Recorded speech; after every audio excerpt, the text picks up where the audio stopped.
10월 31일, 10월의 마지막 날 화요일 상암동 클래스 시작합니다. 네, 윤석열 대통령이 잠시 후 국회에서 내년도 예산안을 설명하는 시정연설을 합니다. 이 연설 내용도 주목되지만 조금 전부터 진행되고 있는 오부 요인과 주요 정당 대표가 모인 사전 환담 자리에서 윤 대통령과 이재명 민주당 대표가 만난 그 사실도 주목이 됩니다. 이 사실상의 첫 소통이라는 해석이 나오거든요. 네, 그도 그럴 게 그간 두 사람이 행사장에서 잠깐 스쳐가듯이 인사를 한 적은 몇 번 있지만 네. 오늘처럼 대화를 전제로 만난 건 이번 정부 들어서 처음이기 때문입니다.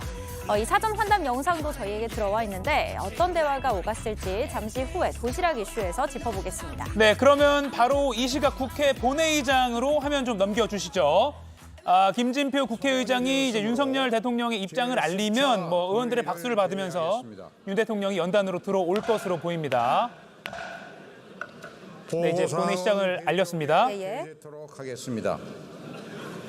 오늘 본회의에서는 2024년도 예산안에 대한 정부의 시정연설을 듣겠습니다. 윤석열 대통령께서 지난해에 이어 올해도 직접 국회를 방문하여 시정연설을 하는 것에 대해 국회의장으로서 감사의 말씀을 드립니다. 국회와 정부가 긴밀히 소통하고 협력하는 계기가 되기를 바라며 민생 경제가 조속히 안정될 수 있도록 밀도 있고 원만한 심의를 진행하여 예산안이 법정 기일 내에 통과되도록 노력해 주시기 바랍니다. 그러면 의사일정 제1항 2024년도 예산안 및 기금운용 계획안에 대한 정부의 시정연설을 상정합니다. 잠시 후 대통령께서 입장하여 연설을 하시겠습니다. 네, 작년에는 민주당이 시정연설 참석 자체를 거부해서 의석 절반이 텅 비어 있었는데 지금은 보면 양쪽 여야 좌석이 모두 비교적 가득 차 있는 그런 모습을 볼 수가 있습니다. 네. 네, 지금 윤석열 대통령이 곧 입장할 것으로 보입니다. 네, 바로 현장 음성 띄워주시죠.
감사합니다.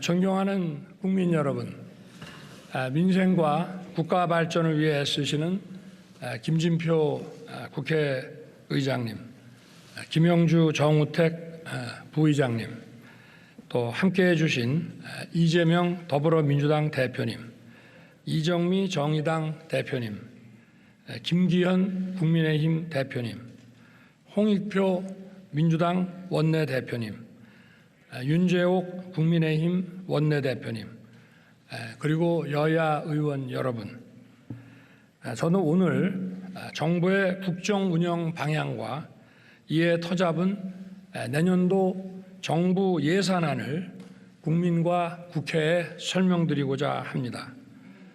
최근 우리 경제를 둘러싼 대내외 여건은 여전히 녹록지 않습니다.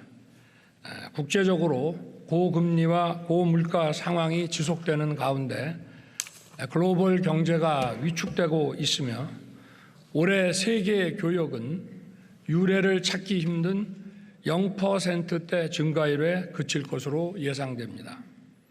또한 우크라이나 러시아 전쟁에 더해 이스라엘 하마스 무력 충돌로 인한 글로벌 안보 리스크까지 겹쳐 세계 경제의 불안전성이 커지고 있습니다. 세계 경제의 침체에 따라 대외 의존도가 높은 우리 경제의 성장세도 둔화되고 서민 취약계층 중심으로 민생의 어려움은 가중되고 있습니다. 이에 정부는 각별한 경각심을 가지고 거시경제 리스크 관리에 만전을 기하는 가운데 경기 회복과 민생 안정에 주력하고 있습니다. 경제 안보 상황을 24시간 밀착 모니터링하는 한편 상황별 조치 계획을 점검하고 신속한 적기 대응 조치를 상시 준비하고 있습니다. 한국은행이 지난주 발표한 3, 4분기 GDP 성장률 지표를 보면 우리 경제는 작년 말과 금년 초의 전망대로 하반기로 갈수록 성장세가 증가되고 내년에는 잠재 성장률 이상으로 회복되어 주요국을 상회할 것으로는 예상됩니다. 주력 수출품인 반도체 수출이 회복세를 이어가는데 자동차, 조선, 2차 전지, 방산 등 다양한 품목의 수출이 개선되면서 회복세를 견인하고 있습니다. 정부는 최근의 회복세가 더욱 힘을 받도록 수출 및 투자 확대 노력을 강화하고 내수 회복에도 주력하겠습니다.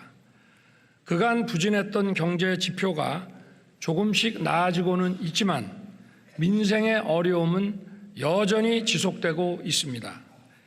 유류세와 관세의 인하, 공공요금 관리 등으로 우리나라의 물가 상승률은 주요국을 비교해서 다소 낮은 수준이긴 합니다. 그러나 국민 여러분께서 체감하시는 물가는 여전히 높고 장기간 지속되어 온 고금리로 생계비 부담이 가중되고 있습니다. 정부는 물가와 민생 안정을 모든 정책의 최우선에 두고 총력 대응하겠습니다.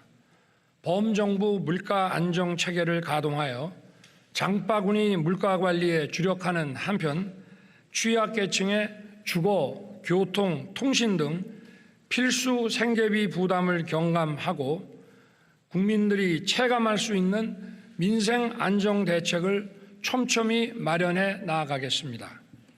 아울러 서민 금융 공급 확대를 통해 고금리 장기화에 따른 부담 완화 노력도 강화하겠습니다.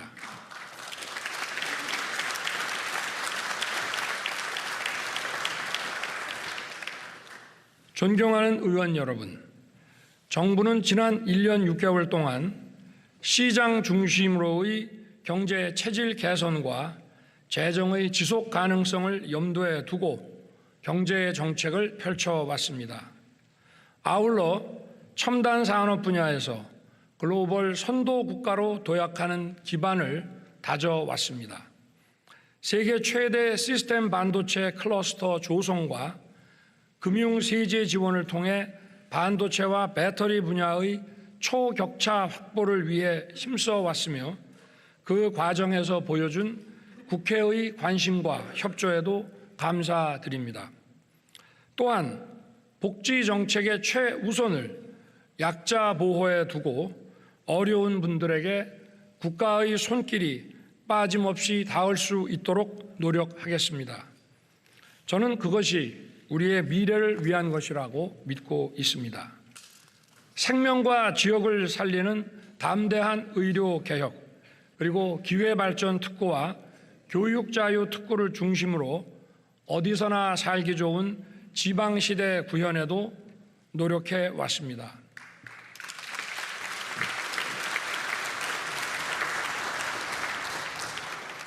정부는 대한민국 미래와 미래 세대를 위한 3대 개혁에도 힘을 쏟아왔으며 특히 연금 개혁을 위한 준비를 착실하게 진행하였습니다. 우리나라 최고 전문가들과 80여 차례 회의를 통해 과학적 근거를 착실히 축적했으며 24번의 계층별 심층 인터뷰를 통해 국민 의견을 경청하고 여론조사도 꼼꼼하게 실시했습니다. 이렇게 해서 마련한 방대한 데이터는 국민연금 모수 개혁을 포함하여 연금제도 구조 개혁을 위해 요긴한 자료가 될 것입니다.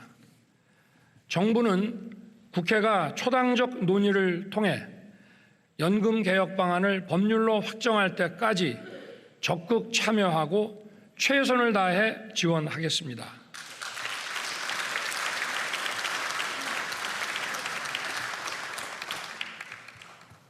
정부는 공정과 상식을 기반으로 하는 노동시장을 조성하고 근로자 전체의 권익을 증진시키기 위한 노동개혁을 추진해 왔습니다. 합법적인 노동운동은 철저하게 보장하되 불법행위에 대해서는 노와 사를 불문하고 법과 원칙에 따라 대응해 왔습니다. 최근 양대 노총이 회계 공시를 하기로 결정하였습니다. 늦었지만 다행스럽게 생각하고 이러한 결정이 도출되는데 수고한 많은 분들께 감사드립니다. 이번 회계 공시를 계기로 투명하고 신뢰받는 노동운동이 확산될 수 있도록 정부도 노력하겠습니다.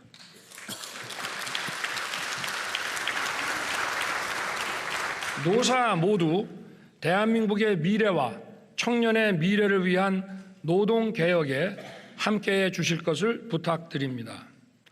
정부는 교육의 다양성과 개방성을 존중하고 공정한 교육 시스템을 구축하는 교육개혁을 꾸준하게 추진해 왔습니다.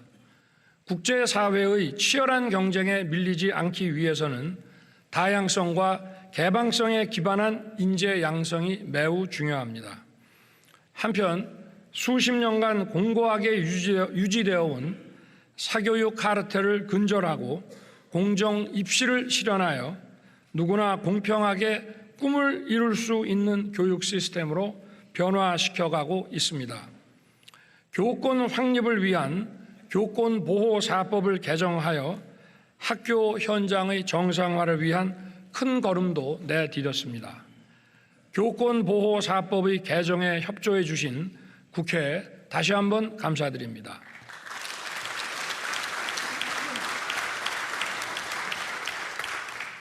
아이들을 안심하고 맡길 수 있는 세계 최고 수준의 돌봄 서비스 제공을 위해 유보 통합과 늘봄 학교를 적극 추진해 오고 있습니다. 우리 교육이 획일화된 틀에서 벗어나 다양하고 개방적이며 공정한 시스템을 통해 자녀들을 국제 경쟁력을 갖춘 인재로 키울 수 있도록 우리 교육의 개혁에 정부가 최선을 다하겠습니다. 우리나라 출산율은 세계 최저 수준으로 매우 심각한 상황입니다. 출산과 양육에 따른 경제 사회적 부담 등 그 원인이 다양하겠지만 우리 사회에 대한 청년 세대의 불안이 응집된 결과일 것입니다. 저출산이라는 어둠의 터널에서 빠져나오려면 미래 세대에게 희망을 주고 우리 사회의 지속 가능한 성장을 가능케 하는 경제 사회 전반의 구조 개혁이 필요합니다. 이러한 연금 개혁, 노동 개혁, 교육 개혁을 위해 의원님들의 깊은 관심과 지원을 부탁드리겠습니다.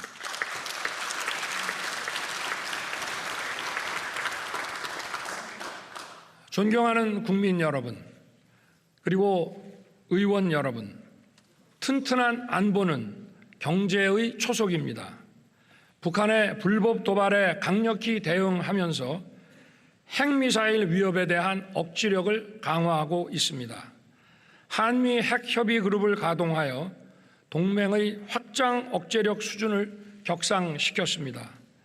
정부는 올해 한미동맹 70주년을 맞아 안보, 경제, 첨단기술, 정보, 문화를 망라한 글로벌 포괄 전략 동맹을 구축하였습니다. 세계적인 공급망 위기에서 긴밀히 작동하는 한미 경제안보 협력 메커니즘은 우리의 위기 관리 능력을 더욱 튼튼하게 할 것입니다. 또한 반도체, AI, 우주와 같은 첨단 분야의 전략 동맹은 우리 기업과 국민들에게 더 많은 기회와 일자리를 제공할 것입니다. 한일 양국의 경제 협력과 비즈니스가 이제 활기를 띠기 시작했습니다. 일본은 반도체 소재의 수출 규제를 해제하였고 한일 간의 화이트리스트가 복원되었으며 통화 스와프도 재개되었습니다. 올해 한일 양국을 오간 방문객 수가 역대 최대치인 연간 1,000만 명 수준에 근접한 것은 양국 국민들 간의 상호 우호와 교류 열망을 반영하는 것이라 하겠습니다. 나아가 지난 8월 캠프 데이비드에서 구축한 한미일 안보 경제 협력 체계를 기반으로 3국 간 첨단 기술 협력을 심화하는 동시에 인태 지역과 글로벌 무대에서 우리 대한민국의 전략적 역할을 더욱 강화할 수 있게 되었습니다.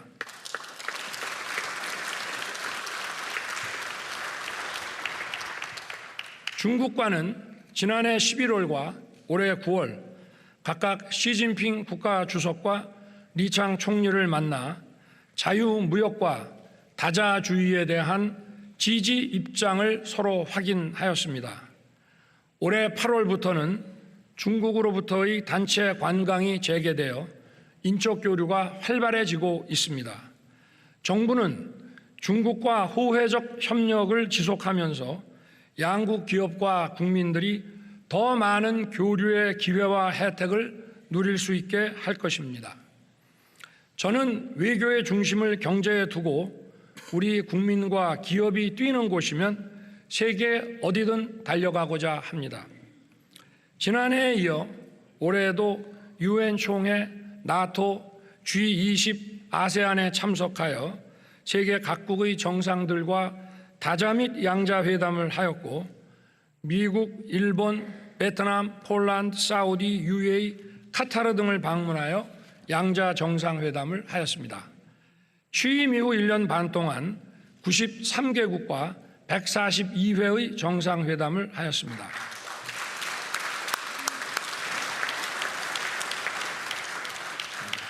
중동 3국과의 양자 정상회담 시에 양국 기업들 사이에 792억 달러, 약 107조 원의 수출과 수주가 이루어졌습니다.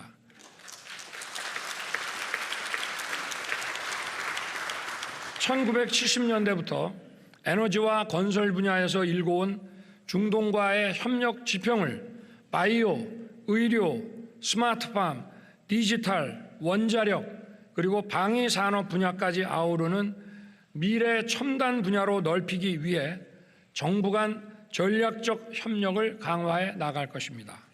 또한 인도, 베트남, 인도네시아 등 역동적이고 성장 잠재력이 큰 시장에 청년 사업가와 중소기업인들이 더 많이 진출할 수 있도록 정부는 적극 지원할 것입니다.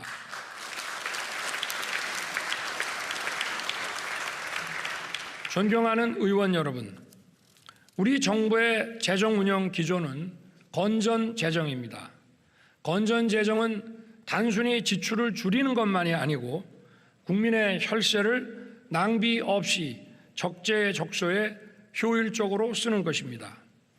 건전 재정은 대내적으로는 물가 안정에, 대외적으로는 국가 신인도를 유지하는 데 매우 중요할 뿐 아니라 미래 세대에게 감당하기 어려운 빚을 넘겨주지 않기 위한 것입니다. 최근 국제통화기금은 우리나라의 건전재정 기조를 옳은 방향이라고 호평하였고 이에 따라 국제신용평가사들도 대한민국의 국가 신용등급 유지에 가장 중요한 요인으로 재정 건전화 노력을 꼽았습니다.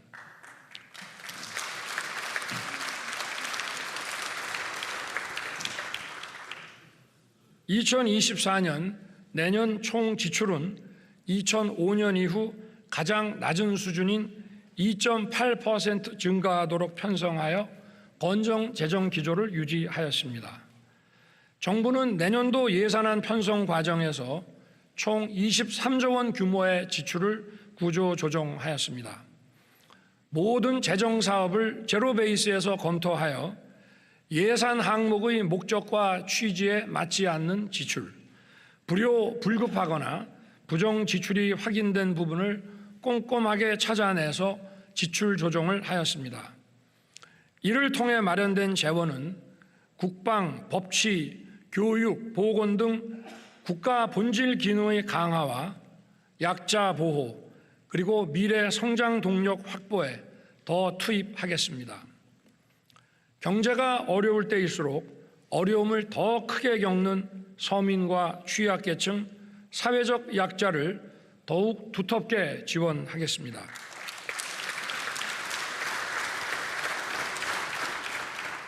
국민의 최저 생활을 보장하는 생계급여 지급액을 4인 가구 기준으로 162만 원에서 183만 4천 원으로 21만 3천 원 인상하였습니다.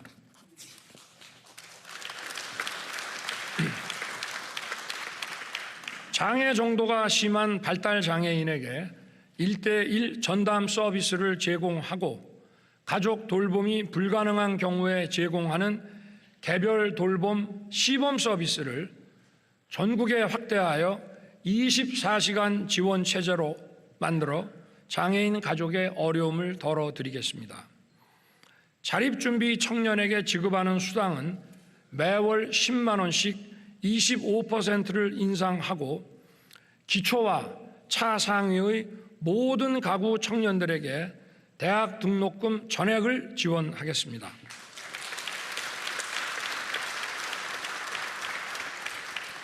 총 12만 명의 소상공인들에게 저리 융자를 제공함과 아울러 이분들에게 고효율 냉난방기 구입 비용을 보조하여 연간 최대 500만 원까지 냉난방기 구입 비용을 지원하겠습니다. 치안, 국방, 행정 서비스 등 국가의 본질 기능과 관련하여 국민의 안전과 편의를 더 철저하게 보장하기 위해 국민의 세금을 충실히 사용하겠습니다. 묻지마 범죄에 신속하게 대응하기 위해 경찰 조직을 치안 중심으로 개편하고 이에 맞는 경찰 예산도 치안 역량을 제고하는 데 중점 배정하겠습니다.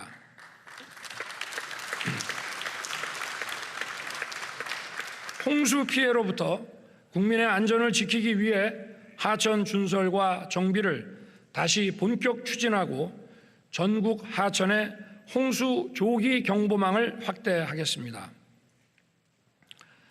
군 초급 간부의 단기 복무 장려금을 인상하고 전방의 농물 관사 제로화를 신속히 추진하여 국가 안보와 국민의 안전을 위해 헌신하는 군 장병들의 후생을 향상시키겠습니다.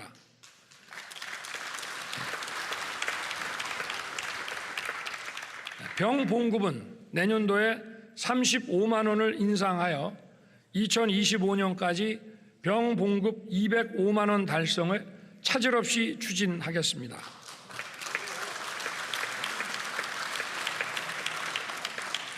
우리 국민과 기업의 글로벌 시장 개척과 활동을 전략적으로 뒷받침하고 글로벌 중추 국가로서 국제사회에 대한 책임 있는 기여를 할 수 있도록 개발 원조 ODA 예산 규모를 6조 5천억 원 수준으로 확대하겠습니다. 양질의 일자리 창출과 성장 동력 확보에 예산 배정에 중점을 두도록 하겠습니다. 원전, 방산, 플랜트 분야의 해외 수주 지원을 위해 수출금융기관의 자본금을 보강하여 수출금융 공급을 확대하겠습니다. AI, 바이오, 사이버 보안, 디지털 플랫폼 정부 구축에 4조 4천억 원을 투자하고 공급망 불안정에 대비하기 위해 핵심 광물의 공공 비축도 늘리겠습니다.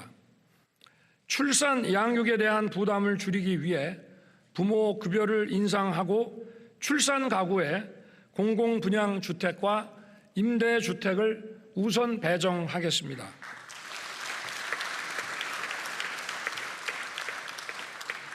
R&D 예산은 2019년부터 3년간 20조 원 수준에서 30조 원까지 양쪽으로는 10조 원이나 대폭 증가하였으나 미래 성장 동력 창출을 위해 질적 개선과 지출 구조 조정이 시급하다는 지적이 많았습니다.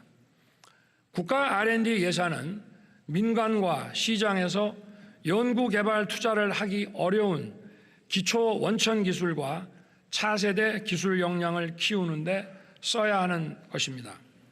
이번 예산안에는 첨단 AI 디지털, 바이오, 양자, 우주, 차세대 원자력 등에 대한 R&D 지원을 대폭 확대하였습니다.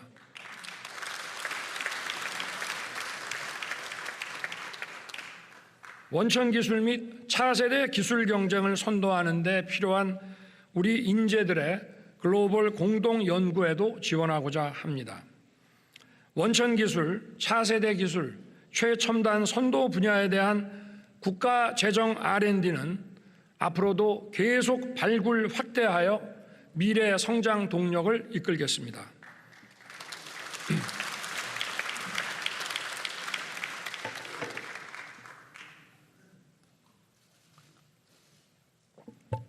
아울러 중소기업들이 자금 여력 부족으로 투자하기 어려운 기술 개발 분야와 인공지능, 머신러닝, 자율주행 등의 딥테크 분야에 대한 R&D 투자도 확대하겠습니다. R&D 예산은 향후 계속 지원 분야를 발굴하여 지원 규모를 늘릴 것이지만 일단 이번에 지출 구조 조정을 통해 마련한 3조 4천억 원은 약 300만 명의 사회적 약자와 취약계층을 더 두텁게 지원하는 데 배정하였습니다. 총 123만 기초수급 가구에 가구당 최대 21만 3천 원을 인상하여 총 1조 5천억 원의 생계급여를 더 지급할 수 있게 됐습니다. 또한 월 21만 원의 양육비를 지원하는 한부모 가족의 소득 기준을 완화하여 추가로 3만 2천 명에게 양육비를 지원하고 다문화 가정자녀 6만 명에게 연간 최대 60만 원의 교육활동비를 새로 지급할 수 있게 됐습니다. 그리고 저소득층 대학생 67만 명의 장학금을 평균 8% 인상하였습니다.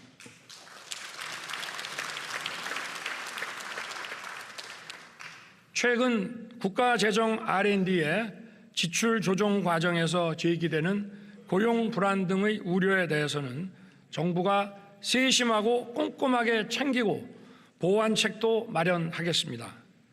존경하는 국민 여러분, 김진표 국회의장님과 의원 여러분, 최근 고유가, 고금리, 고물가로 민생의 어려움이 가중되고 있습니다. 정부가 마련한 예산안이 차질 없이 집행되어 민생의 부담을 덜어드릴 수 있도록 국회의 적극적인 관심과 협조를 다시 한번 부탁드립니다.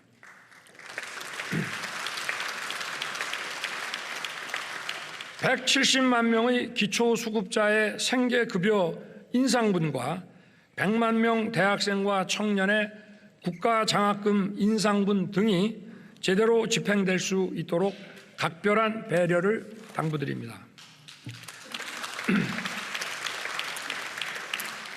아울러 674조 원의 민간 투자를 이끌어낼 국가 재정 인프라 예산이 적기에 집행될 수 있도록 도와주시기 바랍니다. 예를 들어 반도체, 2차 전지 클러스터 인프라 사업과 고속철, 신공항 건설 사업 등은 민간 투자의 마중물인과 동시에 경제 동력 확보에 매우 중요합니다. 정부는 예산국회에서 요청하는 관련 자료와 설명을 성실하게 제공하고 예산 심사에 적극 협조하겠습니다. 예산안과 함께 국회에 계류 중인 국가재정법, 보조금관리법, 산업은행법, 우주항공청법 등 민생경제를 활성화하는 법안에 관해서도 의원님들의 각별한 관심과 협조를 부탁드립니다.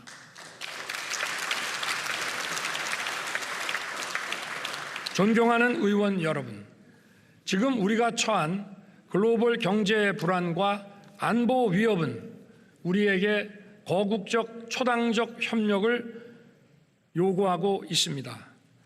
당면한 복합 위기를 극복하기 위해 힘을 모아주시기를 부탁드립니다. 우리 모두 국민과 함께 위기 극복과 새로운 도약의 역사를 만들어 갑시다. 대단히 감사합니다.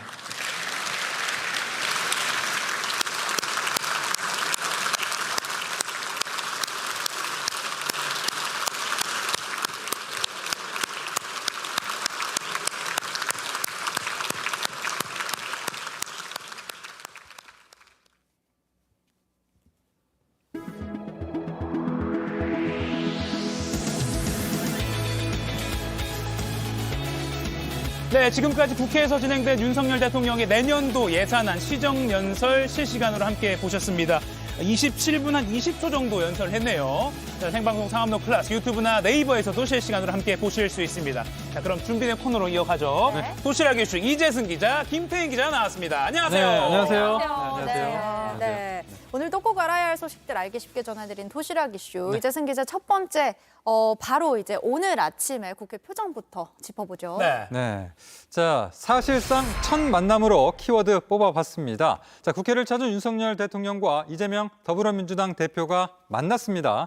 지난해 3월 대선 이후에 명함이 엇갈린 윤 대통령과 이 대표가 사실상 처음으로 마주 앉아서 소통하는 자리가 됐습니다. 네, 이렇게 오늘 아침에 이제 국회 시정연설 위에서 국회의사당으로 들어오는 윤석열 대통령의 모습 볼 수가 있습니다. 네. 사실 두 사람이 만나기까지 우여곡절이 많았습니다. 네. 아무튼 윤 대통령과 이재명 민주당 대표가 악수를 하고 환담을 했군요. 지금 환담장에 들어선 모습입니다. 네. 네, 김기현 차례. 대표 인사하고 이재명 대표와 악수를 또 했네요. 네, 이렇게 각 오부 요인과 악수 나눈 모습도 볼 수가 있고요. 네. 근데 뭐, 굉장히 분위기 네. 자체가 어떻게 보면 이제 의례적으로 이렇게 인사하는 그런 모습일 수도 있지만 이런 게 지난해는 없었잖아요. 네, 예, 네. 예. 좀 그런 좀 달라진 그런 모습이라고도 볼 수가 있는데요. 네. 그동안 사실 행사장 같은 데서 국가기념식 같은 데서만 이렇게 네. 잠깐 인사했는데 지금도 보면 이제 본회의장에 들어설 때 이재명 민주당 대표와 윤석열 대통령이 인사를 하고요. 그리고 윤석열 대통령 입장에서 좌측에 보이는 민주당 의원들을 향해서 적극적으로 좀 악수를 청하는 모습을 볼 수가 있습니다. 예. 물론 민주당 의원들이 약간 탐탁치 않게 그냥 앉아 있는 경우도 볼 수가 있는데 받아주지 않는 의원도 이렇게 볼 그러니까 수가 시선을 좀 있고요. 이렇게 다른 쪽을 보는 그런 의원도 있었어요. 네. 그래서 저 뒤쪽에 있는 우측에 있는 국민의힘 의원들은 악수 안 받고 뭐해 이렇게 고성을 지르는 모습도 볼 수가 있었습니다. 네, 근데 지난해 때는 아예 국회 본회의장 안에는 민주당 의원들이 있지 않았기 때문에 네. 올해는 이렇게 가득 찬 모습이 작년과는 확연히 다른 모습을 볼 수가 예, 예. 있네요. 그렇습니다. 올해 같은 경우 일단은 좌우로 인사를 할 수 있는 그런 모습인데 네. 작년 같은 경우는 그냥 윤 대통령이 들어와서 작년 시정연설 같은 경우는 한쪽으로만 인사를 했던 그런 상황이거든요. 네. 자, 지난해 시정연설 모습 한번 보겠습니다. 네, 자, 이거 일단 지난해입니다. 자, 텅텅 비어 있습니다. 네, 뭐 무덤덤하게 그냥 걸어오는 그런 아이고, 모습이고 네. 좌우를 볼 게 없는 그런 상황이었죠. 이 모습은 이제 국민의힘 좌석 쪽인데 그러니까 제1야당 민주당이 불참을 하면서 이 반쪽짜리 시정연설이 됐습니다. 민주당은 야권을 향한 전방위적인 수사와 감사에 반발해서 시정연설 자체를 보이콧한 그런 상황이거든요. 자, 지난해 10월에 그런 시정연설 모습입니다. 자, 이때와는 오늘 굉장히 다른 모습인데요. 다만 오늘 같은 경우도 보면은 국회 본회의장 안은 굉장히 저렇게 많은 의원들이 들어차는 모습이었지만 국회의원회관 바깥에서는 민주당 의원들의 피켓 시위가 있긴 했습니다. 로텐도울에서요. 그렇습니다. 로텐도울에서 민주당 의원들이 국정기조 전환, 또 민생이 우선이다, 또 국민을 두려워하라 뭐 이런 식의 이제 문구가 적힌 피켓을 들고 항의를 하는 그런 모습도 보였는데 침묵 시위였습니다. 그 가운데 한마디 던졌던 게 뭐냐? 대통령님 여기 좀 보세요. 이런 식으로 이제 로텐도를 해서 저렇게 서 있는 가운데 윤 대통령이 지나갈 때 좀 그런 식의 얘기를 했었고 결과론적으로는 좀 침묵 피켓 시위를 한 그런 모습을 볼 수가 있는데 굉장히 좀 침묵 시위로 진행이 되면서 소란스러운 분위기는 아니었던 것으로 전해졌습니다. 네, 이렇게 민주당 의원들이 윤석열 대통령이 로텐도어 쪽으로 들어올 때 피켓을 볼 수 있도록 침묵 시위를 하는 모습 볼 수 있었고 한 의원이 윤석열 대통령님 여기 좀 보고 가세요라고 하면서 약간 유머러스하게 분위기를 이끌기도 했다는 소식도 취재 기자를 통해 들어왔고 그리고 나서 침묵 시위를 하던 이제 민주당 의원들도 본회의장으로 들어가서 연설을 지켜보기 위해서 다 참석을 했다라고까지 정리를 할 수 있을 것 같습니다. 네네네. 그렇습니다. 아무튼 뭐 작년에는 아예 보이콧했기 때문에 올해는 조금 상황이 달랐고 작년에는 18분 28초로 역대 가장 짧은 시정 연설이었는데 오늘은 27분 한 15초 정도로 연설이 좀 길었고요. 네네. 네. 그리고 악수를 적극적으로 민주당 의원 쪽에도 윤 대통령이 권하면서 조금은 작년보다는 분위기를 좀 만들어가려는 모습이 좀 보였다라고 현재까지는 분석을 할 수 있을 것 같습니다. 네. 2024년도 예산안 어떻게 사용하게 될지 그 취지, 건전재정이 아무래도 그렇습니다. 주요 내용이었던 것 같고 네. 뭐 여러 가지 뭐 국방, 법치, 교육, 보건, 국가의 본질 기능 강화하겠다. 미래의 동력을 위해서 또 어떻게 할 것인지 또 약자 보호에 초점을 맞춰서 하겠다. 이런 내용들을 이야기를 했었는데 예. 저희가 또 이후의 상황은 이제 양 당에서 어떻게 반응을 할지 또 당원들 간에 어떻게 협치가 이루어질지는 더 지켜봐야 될 것 같습니다. 네. 다음 이슈로 또 넘어가 보죠. 네, 다음 이슈는요. 진흙탕 싸움입니다. 이거 국회 얘기인가요? 아니죠. 아니죠. 오늘 네네네. 국회는 침묵으로 좀 조용한 그런 분위기였다고 예. 볼 수가 있고요. 자, 이거는요. 계속해서 나왔던 그런 상황인데 전 펜싱 국가대표 남현희 씨와 결혼 상대했던 전청조 씨가 진흙탕 싸움을 시작했습니다. 네. 자, 자신도 피해자라고 말하는 남현희 씨에 대해서 전청조 씨는 자신의 사기 행각을 남 씨가 이미 알고 있었다고 주장을 했습니다. 지금 남현희 씨와 전청조 씨 두 사람이 각각 인터뷰를 통해서 일종의 폭로전을 벌이는 양상입니다. 그래서 의견도 좀 갈리는 것이 있는데 네. 먼저 전청조 씨 발음도 어려워요. 전청조 씨. 네. 그러니까 자신의 정체를 남 씨가 이미 지난 2월부터 알고 있었다라고 주장을 했어요. 네, 그렇게 인터뷰를 통해서 주장을 했습니다. 예. 전 씨는 어제 그 채널A와 인터뷰에서 자신의 사기 행각을 남전 선수가 2월부터 알고 있었고 사기 범죄 수익도 남전 선수에게 다 줬다라고 주장을 했습니다. 자, 전 씨가 형량은 좀 줄이면서 사건의 어떤 원인을 남 씨에게도 넘기려는 그런 것으로도 보여지는 대목입니다. 네. 경찰은 뭐 여러 가능성을 살펴보고 있는데 특히 사기 혐의에 대해서는 남 씨도 혹시 함께 공모를 한 건 아닌지 들여다보겠다 이렇게 밝혔죠. 네, 그 전청조 씨는 대기업 등을 상대로 수억 원을 받으며 컨설팅을 한다라고 하면서 투자 대상을 모았습니다. 이러한 과정에서 남 씨의 이름을 여러 번 언급했기 때문인데요. 들어보시죠. 예. 펜싱 국가대표 선수 중에 제일 유명한 선수 누구 아세요? 남현이. 저는 그 남현이라는 사람으로 마케팅을 했습니다. 자, 이렇게 이제 전 씨가 어떤 그 강의를 하는 그런 내용의 일부를 좀 들어봤고요. 반면에 이 남현희 씨는 억울하다는 입장입니다. 관련해서 남 씨의 인터뷰도 들어보시죠. 네. 네. 결국에는 저도 그리고 저희 가족들도 피해본 것들이 많이 있기 때문에 저도 고소를 할 생각이에요. 네. 그러니까 뭐 그 전청조 씨 주장은 남현희 씨가 이미 자신의 정체를 알고 있었다 이런 거고 반대로 또 남현희 씨는 그게 아니라 나는 완전히 속았다 이런 입장인 건데 전 씨가 남 씨에게 뭐 여러 가지 고가의 선물을 주기도 했잖아요. 그럼 이건 또 어떻게 봐야 되는 건가요? 네, 그 전 씨는 투자 사기 등으로 받은 그 돈은 남전 선수에게 다 줬고 수중에 돈이 없다고 주장을 했습니다. 뭐 벤틀리 등 고급 수입차를 남 씨에게 선물한 것을 거론한 건데요.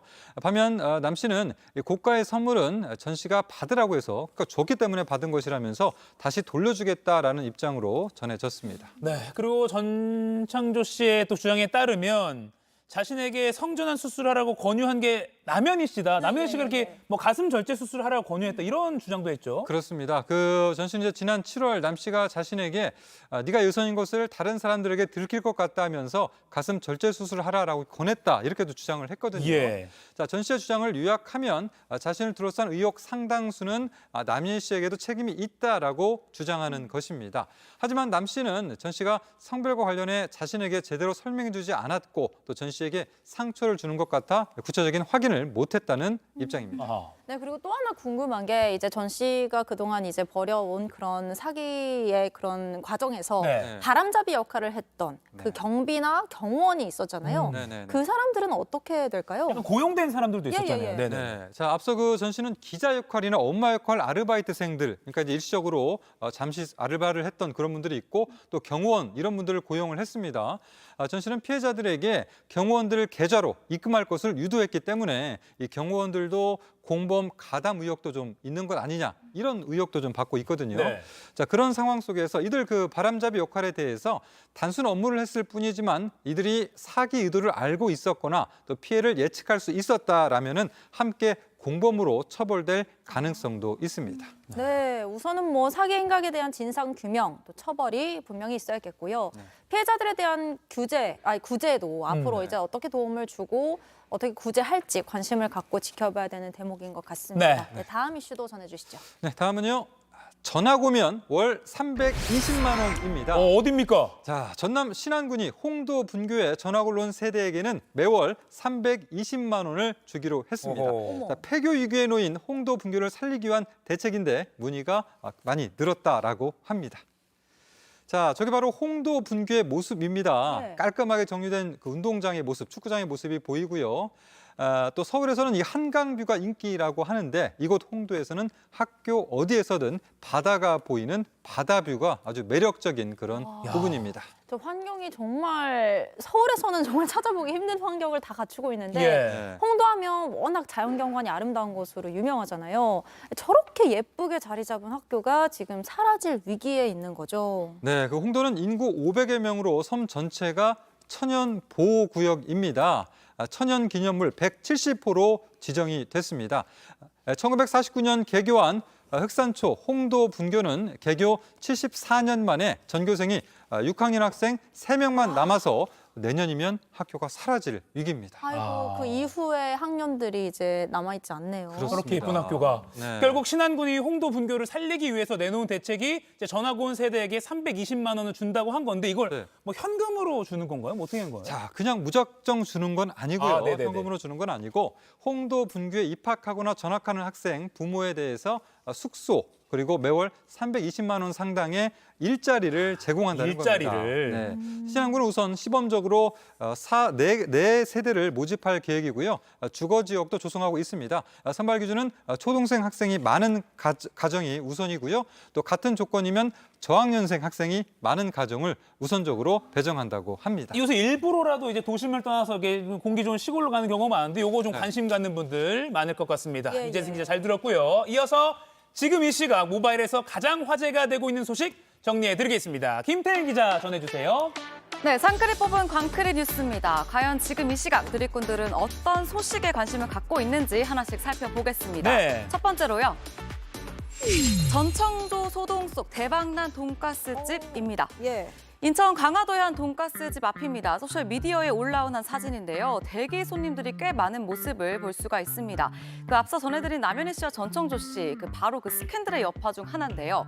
전 씨는 뉴욕 출신 재벌 3세라고 주장을 해왔었습니다. 네. 그가 뉴욕 출신이라고 주장한 배경에 이 식당이 있었다는 소문이 퍼지면서 이 식당이 화제가 되고 있는 겁니다. 그러니까 전 씨가 뉴욕 출신이 아니라 강화도 출신인데 저 식당이 지금 이름에 뉴욕이 들어가 있으니까 그리고 단골이었다는 게 식당 측의 이제 설명이니까 혹시 그래서 전 씨가 나 뉴욕 출신이야라고 한 게 저 식당이 계기가 된 거 아니야? 라는 추측이 나오고 있잖아요. 네, 맞습니다. 그런 내용이 퍼진 건데요. 네. 이 화제의 중심인 이 식당, 내가 안 가볼 수가 없다라는 사람들이 잇따르고 있는 겁니다. 오픈런이라고도 하죠. 이 예. 가게의 문을 여는 시간에 맞춰서 식당을 찾기까지 하는 이들도 있다고 하는데요. 해당 식당 리뷰글과 또 방문 인증샷이 지금 온라인 커뮤니티 그리고 소셜미디어에서 공유가 되고 있기도 합니다. 한번 조금 보니까 자주 방문하던 플레이스, 장소죠. 자주 방문하던 플레이스인데 뭐 IM 추천해요처럼 전시 카톡 말투로 달린 리뷰들도 이어지고 있는 상황입니다. 밈이잖아요. 네, 그렇죠. 맞습니다. 이 식당을 찾은 유튜버들, 그런 인플루언서들의 리뷰도 좀 속속 나오고 있더라고요. 이 가게 주인이 문을 닫을까 고민을 했던 적도 있다고 하는데 이번 소동의 뭐 뜻밖의 수혜자라고도 볼 수 있겠어요. 네, 참고로 이 식당을 홍보하려는 게 아니라 누리꾼들 사이에서 워낙 화제가 되고 있어서 이 소식 전해드렸다는 점 꼭 한번 말씀드리고 싶고요. 누리꾼들 사이에서는 창조 경제가 아니라 청조 경제네 라며 풍자하는 뭐 그런 반응도 있었고요. 별게 다 유행이 되네 라며 비판하는 반응도 있었습니다. 네. 다음 소식 살펴보겠습니다. 다음 소식은요. 일식집 사장이 건넨 공짜 초밥에 점점점입니다. 한 온라인 커뮤니티에 올라온 사진입니다. 그릇 위에 국군 장병 서비스라는 문구가 적혀 있고요. 옆에는 소고기 초밥이 나란히 놓여져 있습니다. 이 사진을 올린 글쓴이는 군인인 아들로부터 최근 이런 사진을 받았다고 전했는데요. 아들이 첫 휴가를 마치고 부대로 복귀하기 전에 식당에 들렸는데 이렇게 뜻밖의 선물을 받았다며 사진을 보내왔다는 겁니다. 글쓴이는 첫 휴가 뒤에 아무 연고도 없는 지역에 있는 군부대로 다시 복귀하는 아들이 내내 마음에 걸렸는데 이렇게 식당 사장님의 따뜻한 마음에 감동을 받았다고 설명했습니다.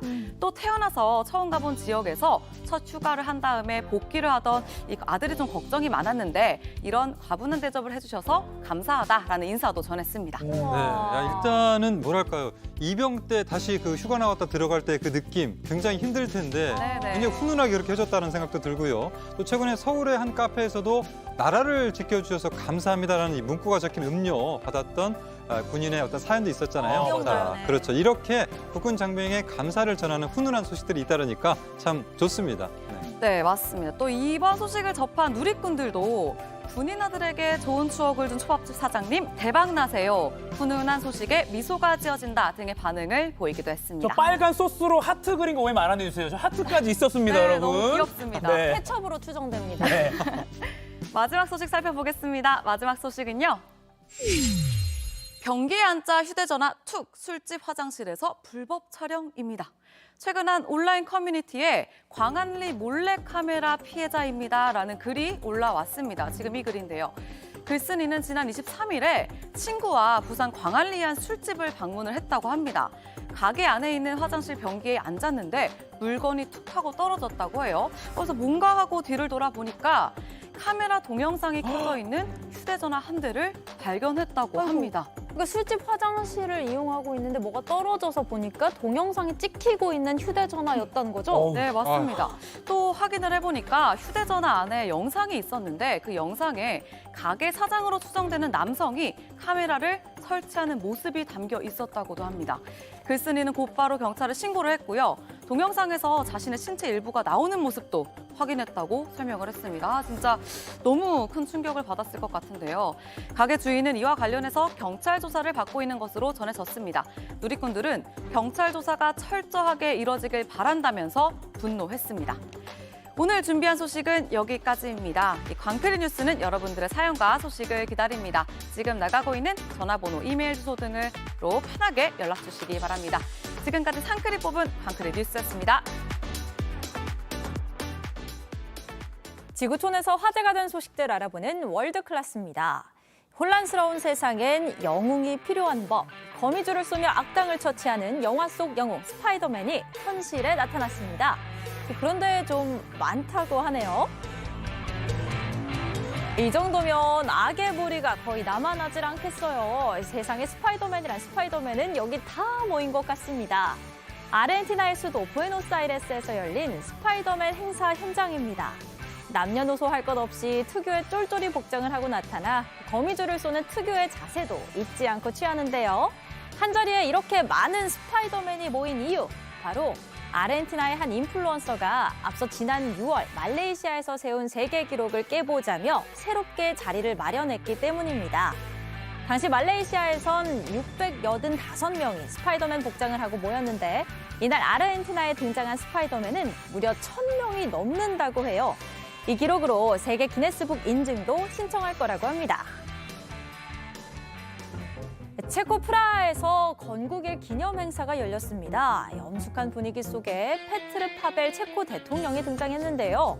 그런데 대통령의 힘이 없는 건지 건네받은 깃발을 제대로 들지 못해 옆에 있던 의장대원의 머리를 찢고 맙니다. 날벼락을 맞은 의장대원, 떨어진 모자도 줍지 못하고 애써 평정심을 유지하는데요. 충격이 꽤 클 것 같죠? 이 모습은 생방송 카메라를 통해 그대로 중계됐고 큰 화제를 모았습니다. 이후 대통령은 자신의 소셜미디어를 통해 깃발의 무게를 과소평가해 실수했다며 의장대원에게 사과를 전했습니다. 스마트폰이 처음 등장했을 때만 해도 지금까지의 인류의 삶을 완전히 바꿔놓을 혁신이라고 했었죠. 이제 세상은 또 그 다음을 준비하고 있는 것 같습니다. 놀라운 기술의 현장 확인해 볼까요? 패션쇼 무대에 선 모델들의 옷에 하나같이 달려있는 이 브로치 보이시나요? 미국에서 개발한 옷에 부착하는 AI 비서, AI 핀입니다. 내부에 챗GPT를 기반으로 하는 인공지능 AI가 탑재돼 있다고 해요. 음성으로 소통을 하고 레이저 프로젝터로 손의 화면을 비추는 기능도 가지고 있습니다. 또 카메라와 스피커, 각종 센서들을 통해 다양한 정보를 수집해서 개인화된 AI 비서처럼 활용이 가능해질 거라고 합니다. 요즘 스마트폰 언제 어디서나 들고 다니면서 중독처럼 손에서 놓지 못하는 사람들이 참 많은데요. 이 브로치의 등장으로 여기서 해방될 수 있을 거라고 하네요. 조만간 출시될 예정인데 와, 이러다가 영화 속 아이언맨 슈트도 실제로 곧 나오는 게 아닐까 모르겠습니다. 지금까지 월드클래스였고요. 계속해서 상클 라이프가 이어집니다.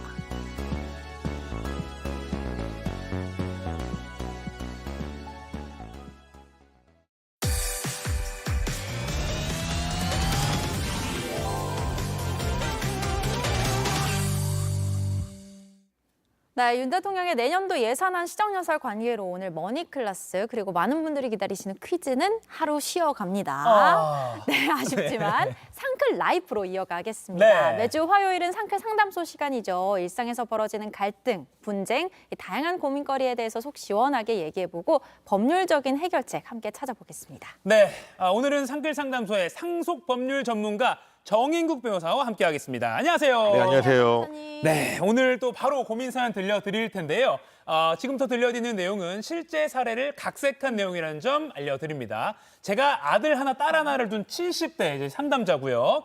변호사님이 제 아들 하은 씨가 1인 2역 아주 예. 연기력을 출중하게 뽐낼 겁니다. 자, 그럼 사연 함께 들어보시겠습니다.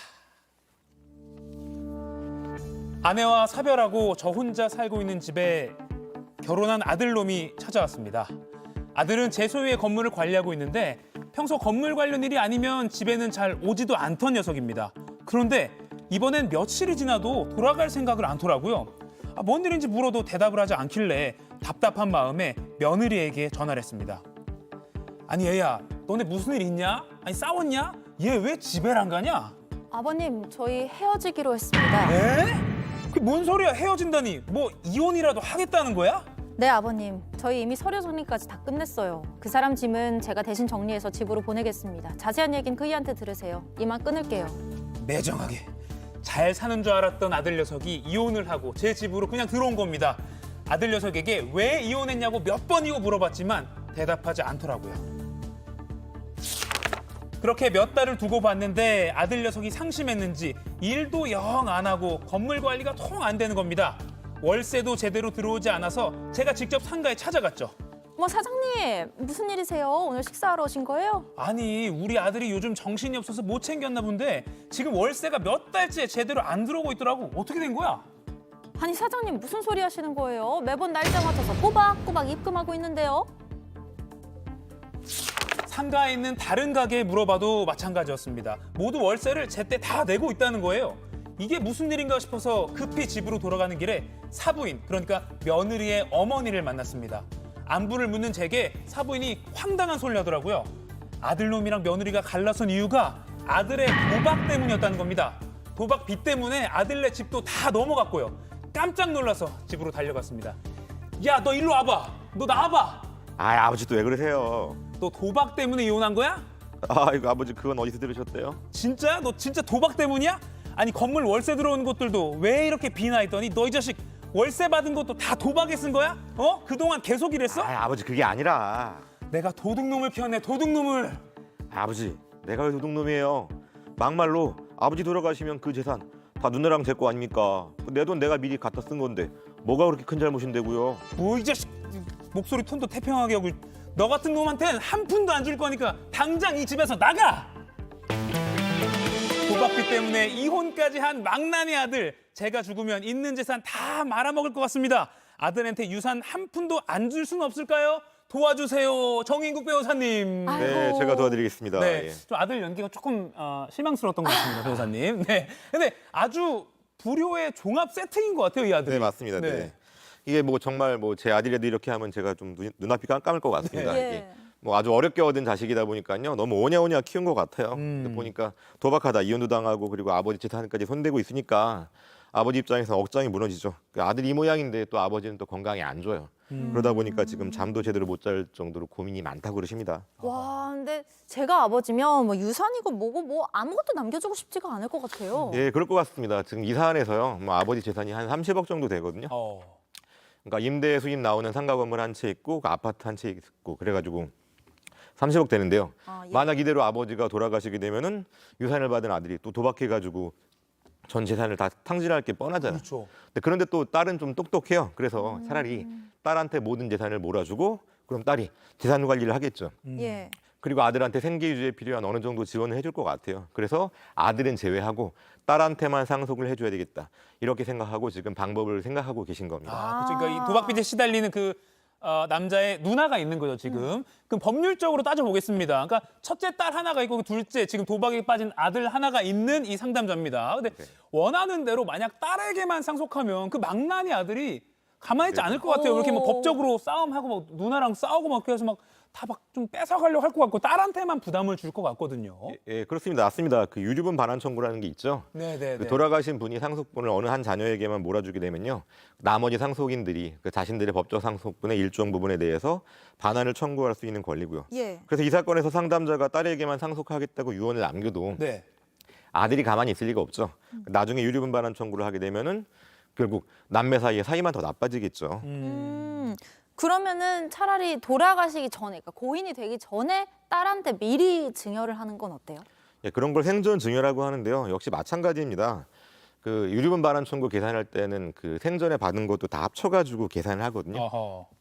이 사건에서 각자의 상속분이 아들 하나, 딸 하나니까 2분의 1씩이잖아요. 네. 예예예. 그 2분의 1의 절반이 유류분이거든요. 어. 그러니까 30억 재산이면 아들이 최소한 7억 5천만 원은 보장받을 수 있는 거죠. 유류분 반환 청구 소송이 예전에도 저희가 한번 다뤘지만, 그러니까 뭐 아빠나 엄마가 누구 자식한테는 주고 누구 자식한테는 안 주고 이런 걸 좀 방지하기 위해서 권리를 보장하는 제도잖아요. 네, 그렇습니다. 네네. 자, 그러면 이 상담자의 고민이 아들한테는 아무리 봐도 안 주고 싶거든요. 그럼 뭐 네네. 어떻게 해야 돼? 방법이 없습니까? 뭐 아예 뭐 방법이 없는 건 아니고요. 네네. 일단 생각할 수 있는 게 이 딸이 결혼을 해서 아들이 한 명 있거든요. 예. 그러니까 딸의 아들이니까 이 상담자 입장에서 외손자죠. 외손자. 예예예. 보니까 재산 중에서 아파트는 그 어르신들이 보면은 주택연금 가입해가지고 노후에 그 연금 받는 방법으로 많이 쓰기 때문에 네. 별 재산적인 가치가 없어요. 남아 있는 거는 지금 그 상가 하나거든요. 예. 이 상가를 외손자에게만 증여를 하는 겁니다. 아. 외손자한테만. 네. 그러니까 아들이랑 딸을 건너뛰고 외손자한테 건물을 바로 준다는 거잖아요. 아, 근데 아까 이 생전에 증여를 네네. 해도 의미가 없다라고 하셨잖아요. 뭐 살짝 복잡할 수는 있는데요. 네. 이 집의 경우에는 그 배우자, 그 아내는 돌아가셨잖아요. 네. 그리고 아들 있고 딸 있고 아들과 딸이 상속인인 경우에는 손자는 상속인이 아닙니다. 아. 그러니까 제3자가 되는 거거든요. 제가 아까 유류분 얘기를 했는데 그 돌아가시기 1년 전에 제3자에게 증여를 하는 경우에는요. 네. 유류분 반환 청구를 못 합니다. 그러니까 외손자가 제3자가 되는 거죠. 아. 그러면 아들 몰래 1년을 버텨야 된다는 소린가요? 그렇죠. 뭐 1년 동안만 증여를 제3자에게 증여를 하시고 1년 이상 살아 계신 다음에 상속이 예. 이루어지게 되면은 원칙적으로 유류분 반환 청구가 안 됩니다. 아, 그게 어떻게 보면 지금 상담자가 할 수 있는 유일한 수단이 될 수 있겠네요. 뭐 일단 뭐 다른 것도 있긴 하지만 일단 네. 먼저 생각할 수 있는 거죠. 예. 솔직히 이게 마지막 질문이 될 것 같은데, 네. 그러면은 아들이 나중에 알게 되어도 1년이 지나면 그러니까 외손자, 그러니까 그 문제의 아들한테는 조카인 거죠. 네네. 증여가 된 걸 다시 돌려달라고 할 수는 없다. 네네네. 근데 이게 이 상담의 경우에는 아니지만 경우에 따라서는 이 방법으로 네네. 재산을 빼돌리는 약간 악용을 할 수 있을 것 같다는 생각이 아, 들거든요. 진짜 그렇죠. 뭐 그런 식으로 악용될 수 있는 부분도 분명히 네. 있고요. 근데 제가 아까 그 상속 개시일로부터 1년 전에 제3자에게 증여를 하면 유류분 반환 청구 못 한다 그랬잖아요. 네네네. 그런데 제3자가 증여를 받으면서 아 이거 상속인들의 유류분을 내가 침해하고 있구나 이런 걸 알면서 받은 경우에는 유류분 반환 청구가 가능합니다. 예. 나중에 아들이 조카를 상대로 유류분 반환 청구 소송 못하게 하려면요. 네. 어르신이 외손자한테 증여를 할 당시에 그 계획을 어느 누구한테도 알리지 않으시는 게 중요합니다. 그러니까 아들을 상속해서 배제한다는 거를 외손자한테도 알리지 말고 또 더더욱 딸한테도 알리지 마셔야 되겠죠. 그냥 내심 자기만 딱 알고 그 예. 계획을 실천을 해야 되는 거군요. 나중에 아들이 외손자를 상대로 그 유류분 반환 청구 소송 제기했을 때 그 외손자가 저는 할아버지 재산이 얼마인지 모릅니다. 할아버지가 외삼촌을 상속해서 배제하신다는 것도 몰랐고요. 전혀 몰랐고 할아버지께서 주시는 대로 받았을 뿐입니다. 전혀 몰랐다고 얘기를 하고 그게 사실로 인정되면 유류분 반환 청구가 인정되지 않는 거죠. 그렇군요. 알겠습니다. 이 자녀의 미래까지 생각한 그러니까 돌아가시기 전까지 이놈 도박빚 고민하면서 이게 돌아가셔야 되는데 네. 현실적인 법률적인 해결 방법 한번 살펴봤습니다. 네. 자, 지금까지 상쾌 상담소 상속 담당 정인국 변호사와 함께했습니다. 고맙습니다. 감사합니다. 변호사님. 네, 상암동 클래스 오늘 준비한 소식은 여기까지입니다. 보통 이때 이제 퀴즈 정답을 말씀드려야 되는데 오늘은 정답이 없습니다. 퀴즈가 없었으니까요. 오늘 10월의 마지막 날입니다. 요맘때 라디오에 울려 퍼진 노래가 있습니다. 그 이용의 잊혀진 계절. 지금 나가고 있나요? 다 같이 10월의 마지막 밤을. 10월의 마지막 밤을. 좋습니다. 네. 네, 오늘 낮에는 예년보다 온화합니다. 한낮 기온이 서울 21도, 광주와 대구는 23도로 예상되고요. 내일은 중부지방을 중심으로 비가 온다고 합니다. 주 후반에 또 다시 비가 오면서 기온이 꽤 내려갈 걸로 보이니까요. 이제 두터운 외투 슬슬 준비하셔야겠습니다. 네, 변호사님도 이 노래 좋아하시죠? 네, 네. 네, 감사합니다. 저희는 내일 11월의 첫날 오전 10시에 다시 찾아뵙겠습니다. 고맙습니다. 감사합니다.